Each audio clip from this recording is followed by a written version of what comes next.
No, now we're going to start. Are you ready? Okay. You'll edit that out. Yeah, that's what I'm saying. All right, everybody, welcome back to Tea and Coffee. Whee! Lame. All right. Those of you that don't know what we do, Tea and Coffee is part of Dating, Mating and Dating newsletter. I hope that you are sharing this newsletter as a couple and that the man is not like keeping it all for himself or sending it to his wife and going, here, learn. Like, this is about doing this stuff together. This is about growing together as a couple. Those of you that don't know, my beautiful, wonderful wife, Meg Alexander, wise, wonderful, list goes on woman. Thank you for being here again. Thank you for sharing your knowledge and your wisdom with everybody and with me. The reason we're sitting in our car is because of COVID, our eldest daughter is at home.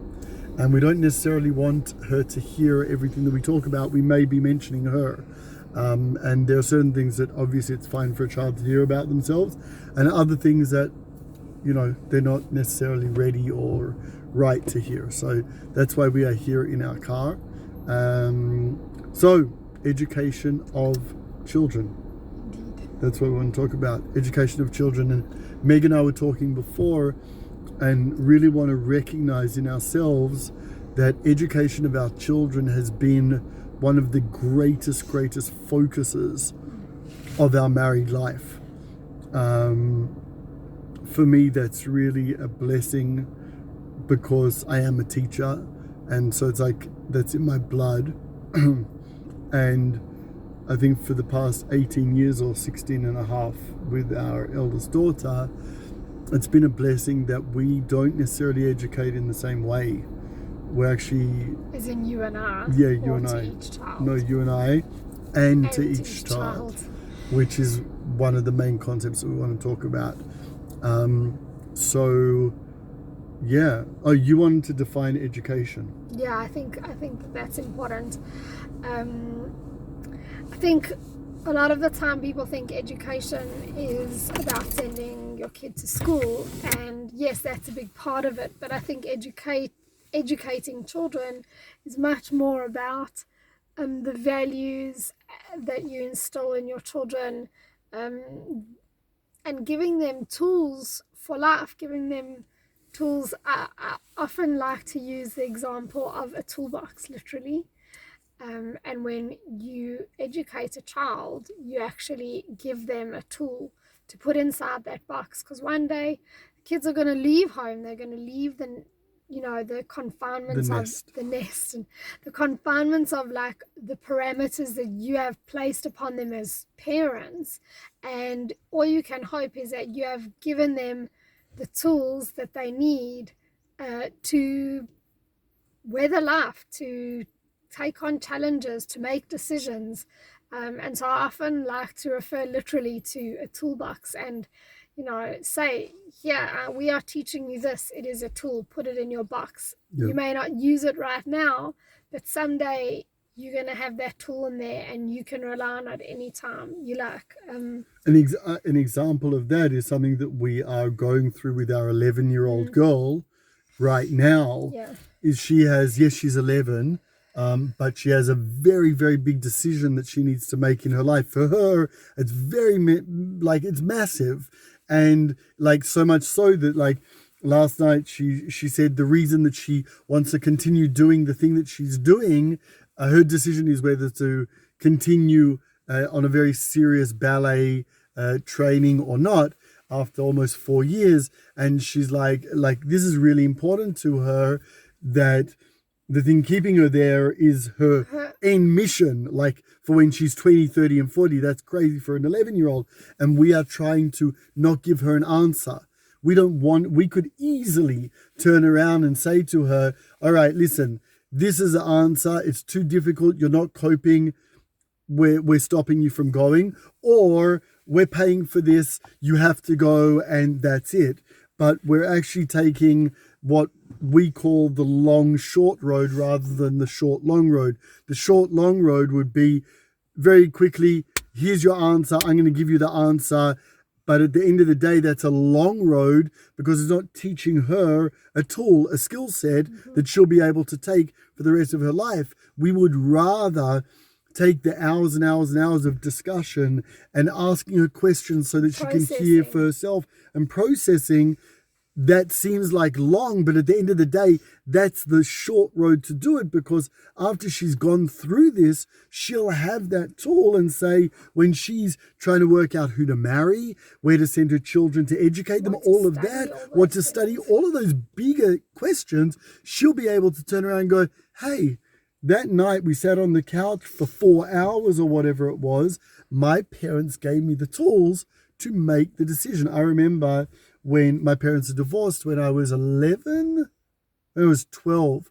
I went to live with my father. I lived always with my mother and my sister, went to live with my father, and I had to make a decision. It wasn't good for me for a whole lot of different reasons. At the age of 11, I still remember the decision-making process of coming back to be with my mother and my sister, the hurt that it created for my father and so on and so forth. But I grew up with this belief of I have the skill set given to me mainly by my mother to make hard decisions. So yes, education is much more than what school we send our children to. It's about the skill sets and the tools. Mm-hmm. So how do you give those tools? How do you give those skills to our children to prepare them for life? I think one of the biggest things is, yes, each child is part of a family unit, but each child is their own person. Each child has different personalities, different character traits, different strengths, different weaknesses, and there isn't, I need two hands, there isn't one recipe. There isn't one recipe that can be applied to everyone.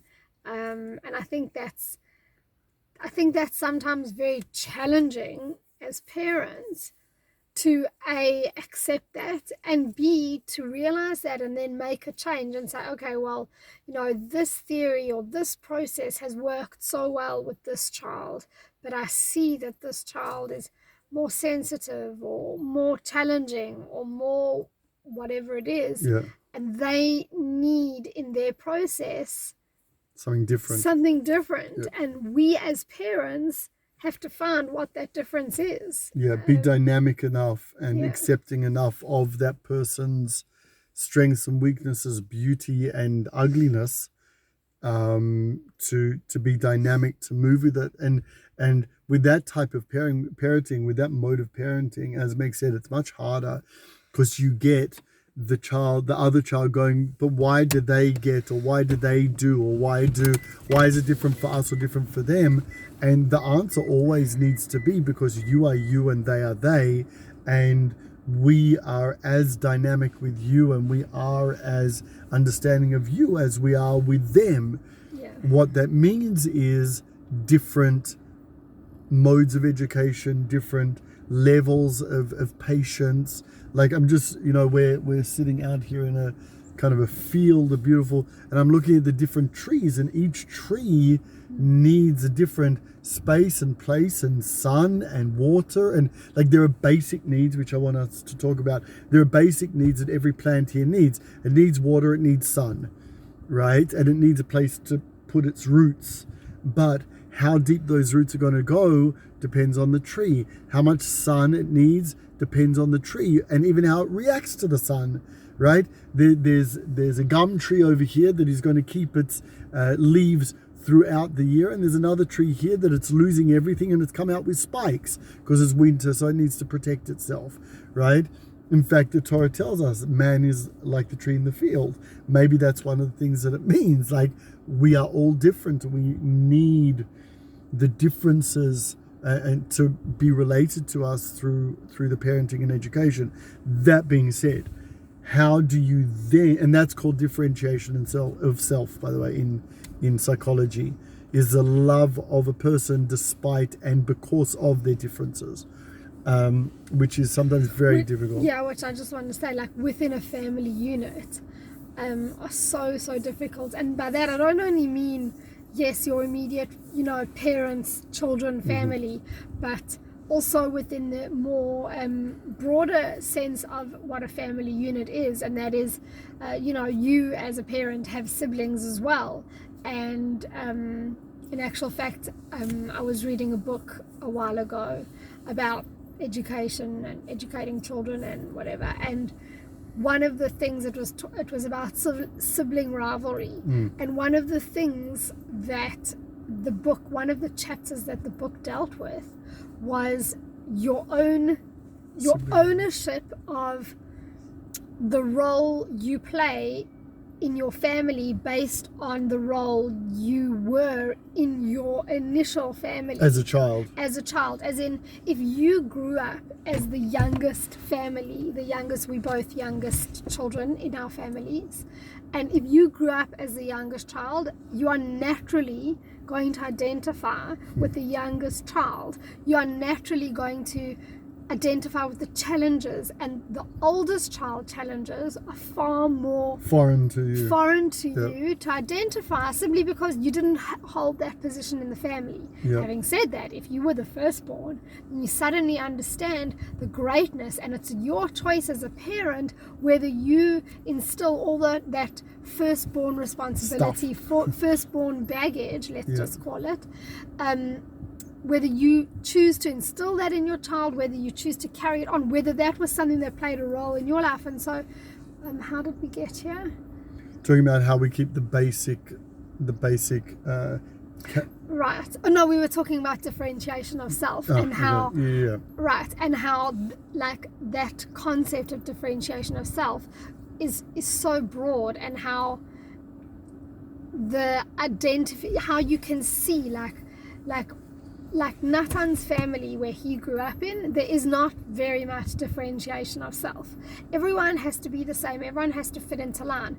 And that was something that I didn't grow up with at all. My siblings and I are all so different in our personalities, in our characters, in the relationships we have with our own parents. And so I came from a totally different family where it was okay to be different, and it was almost acceptable. My parents didn't have a choice, and so it's been a lot of the time within educating our own children, I don't want to use the word challenging, but for lack of a better word, it's brought up certain challenges because you didn't come from that world, and we've moved so far away from that when we come as a family unit into your family unit, it's sometimes very, very, very difficult. It brings sorry, go on. No, it brings a lot of stuff up because we identify that, our children are all different. They need and have different things. But I think one of the beautiful things, this is not in defense, one of the beautiful things is that our children recognize that. So certain things about we're going to move away from this now, but certain things about certain people within my family, the kids will come to us and say, all the cousins felt they had to do X, Y, Z because this person had the expectation of it, but we don't need to do that or whatever it is. Everyone has their place and role to play. Yeah, but our children realize that we've educated them differently to how I was educated. Right? So I actually think this is a very huge topic within education that you brought up, and that is, as people, as human beings, we have our own likes, dislikes, history, hopes, goals, all that type of stuff that affect our relationship as a husband and wife.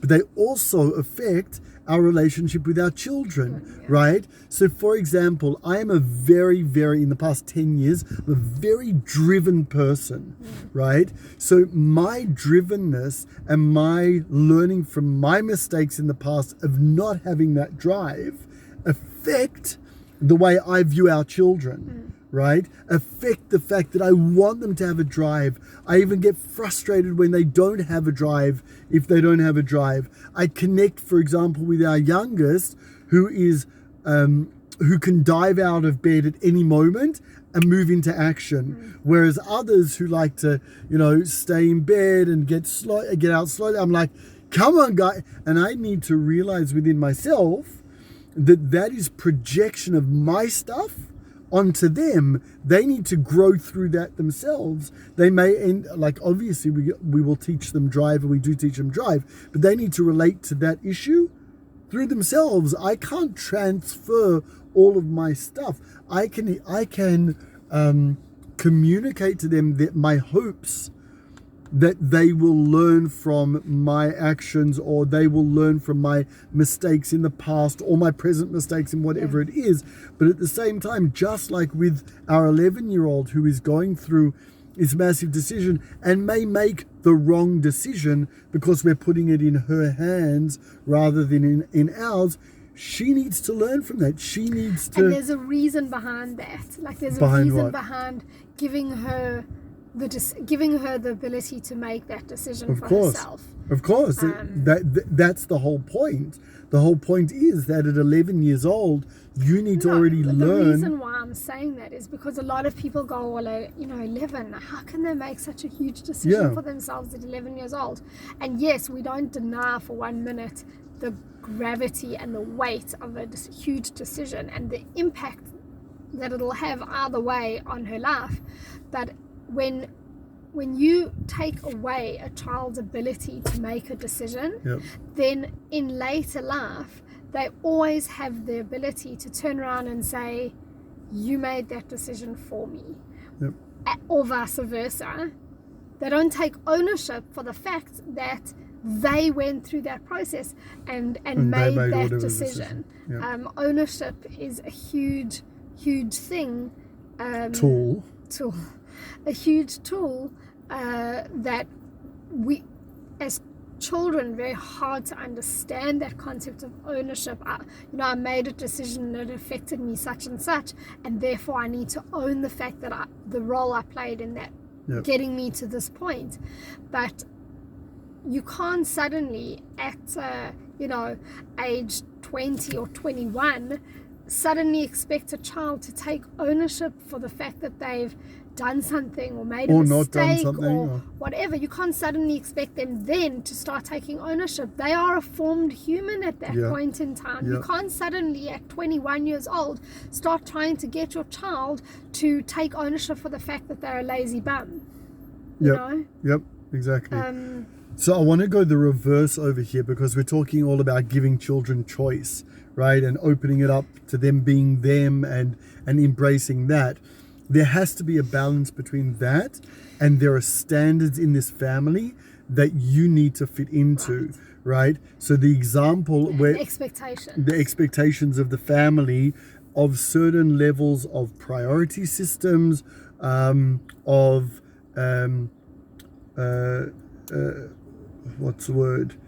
expectations and responsibilities that you are in my family. I am the leader of this family. We are the parents of this family, and therefore you will not step beyond that and choose something far out of that. And we were family norms. The family norms, exactly. What is accepted by the family, and that, by the way, is a key to that is for you as parents to know what the family norms are for yourself. What are your boundaries in life? When parents have no boundaries, as we are human beings, it's very, very hard to teach your children the concept of boundaries. But what I want us to talk about is our eldest child, that for the past 3 weeks, we've been going through a process of her pushing something that was beyond our family norms and acceptance of what we will allow in this family. And at the end of the day, I put my foot down, we put our foot down, and we said, no, you can continue to believe what you are believing. We can't stop you from believing something, okay? And that again is a differentiation of self. That's right, exactly. That's staying on that side of differentiation of self. I am not, as a 16-year-old, almost 17, I'm not going to tell you what to believe, right? But the way that you are wanting to express that belief is not accepted in our family.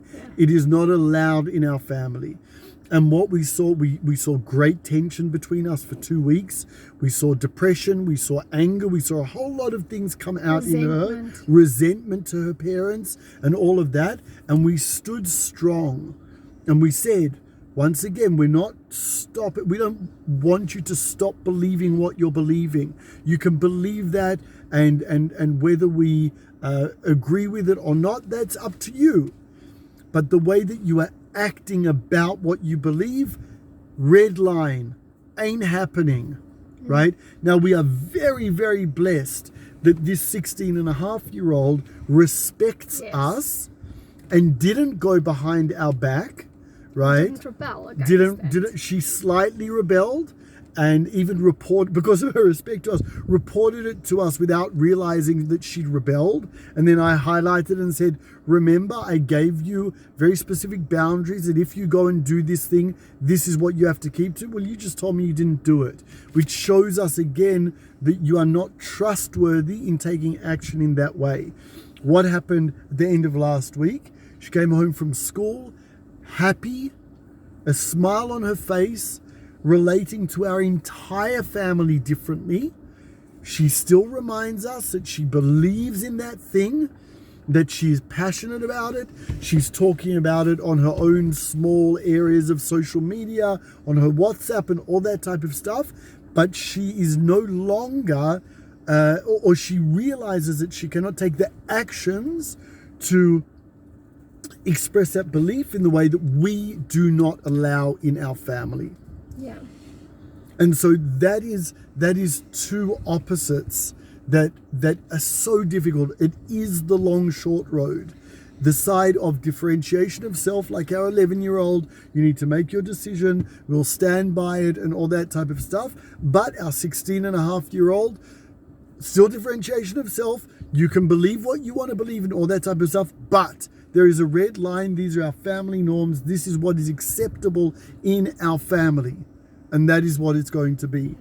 And so we really have seen a success on both those levels in the past month with those two children. Yeah. Anything to add? I don't know. I was just going through the whole process. Yeah. I think also one of the things, well, let's talk about school. We didn't talk about school now.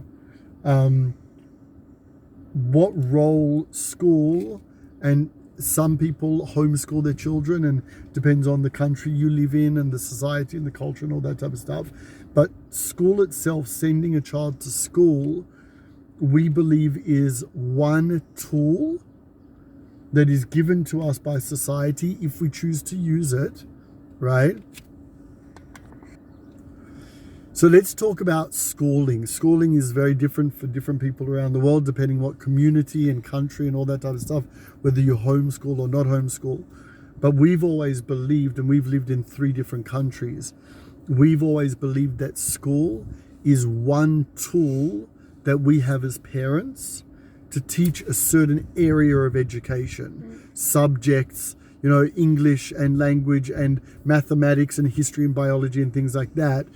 And socializing as well. But that's only one part of the education of our children. Yeah. I mean, school plays a huge part in that. Our children spend so much of their time at school. And we've always believed that schools and teachers are actually, it's a partnership. Yeah. And if it's not a good match or it's not a good partnership, it doesn't work out. Yeah. And that's one weakness in schools, is sometimes you're stuck with, we have a kid who 2 years ago or a year ago had a teacher that he was stuck with, and a lot of our education for him was, how do you deal with that teacher until you get on to the next teacher? Right. That is definitely a weakness within school. But I guess we're talking to the people who, I don't know who is on here, but the people that see school as the be all and end all of education. They come home, all I need to do is feed them and put them to bed. Right? School is just a means to learn certain subjects, and the truth, and socialization. And the truth is, we've seen that in the difference of education around the world. Right. In Australia and South Africa, and probably in America, a lot of education is about giving assignments, teaching knowledge to be regurgitated. Right. Whereas in Israel, yeah, here's the information, learn it, regurgitate it back to me. exactly, which neither of us did well in school on, No. and were made to feel absolutely stupid, Yeah. right? And not embraced in our different skills. In Israel, school in general is far more about teaching you how to think, teaching you how to look at a problem and problem solve, teaching you how to interact with society and needs and all that type of stuff. I remember our eldest girl, when she came to Israel, she had a test and they asked her on the test, what's the question? Do you remember? And Yeah, she was vaguely. like, they gave her a paragraph and they said, what's the question? Yeah, a comprehension. And she came up and she's like, they're meant to ask the question. Why are they asking me what the question is, right? And often when I'm teaching, I give a paragraph or whatever it is of Bible of Torah. I say, what's the question? People are like, what do you mean, what's the question? You're the teacher. You need to ask the question. We'll give you the answer. No, you need to learn how to look for the question. You need to learn to look for the problem in order to solve it. Right. But yeah, that's, different around the world. Schools are used by parents in different ways. Approach to education as well. Yeah. I think that also around schools, coming from a teacher himself who taught in schools for quite a few years, like Meg said, it's a partnership between teacher and parent. And like 2 years ago, we had a bit of an issue with a certain teacher. At the same time, it's very important not to speak down about the teacher to your children or in front of your children. Yeah. Because at the end of the day, it's you employing that teacher to teach them. And if you're disrespecting that teacher, then that child's not going to listen to that teacher or you. Yeah. Because you're the one sending them off to school. Right? Anyway, we've got like 3 more minutes left of video. So have you got anything that you want to add, like key major ingredients to education for us? Nothing really jumps to mind at this moment. I think it's about also a long process, a long haul. Patience. Yeah. I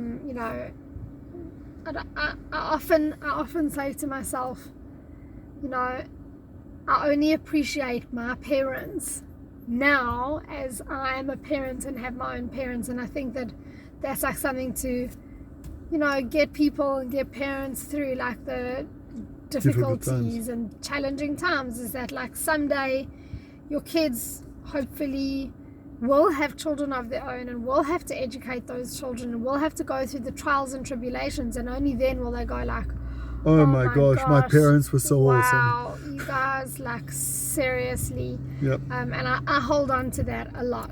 I really hold on to that concept a lot. Awesome. All right, so education is a journey. It is a long, wonderful, trying and gratifying, hopefully in many stages of that education. Thank you for being with us. Tea and coffee. Keep being wonderful people. Keep investing in your relationships. Yeah. Let's carry this thing on. Thank you, Maggie, for being here again. Sure thing. Bye.